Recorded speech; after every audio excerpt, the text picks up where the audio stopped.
So if you're running into the error II-E1003 on Epic Games, well, there is one thing that you can try doing here to fix this problem. So what we need to do is you want to go and just reset the files that is set to Epic Games.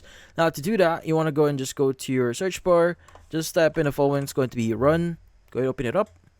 And in here, you want to go and type something very specific. It's going to be the percentage local app data. Then you want to end this with a percentage. Again, local app data includes with percentages. Click on OK. And that should open up this path here. Now, you want to select or click on one of the folders. Then press E in your keyboard. And you want to look for the option that says Epic Games and Epic Games Launcher. Now, anything that is related to Epic Games, we want to go and just select all of them. Now, you can press and hold on Control or Shift to select those two folders. And you want to go and just right click on them. And you want to go and just choose the option here that says delete. Now, once you've deleted this, the next thing that you want to do is you want to go and just close every folder, every app in your PC, and you want to go and just restart your PC.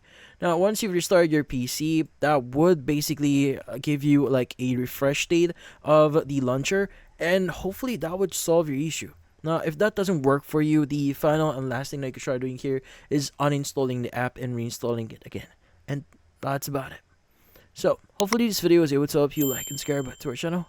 Thank you for watching.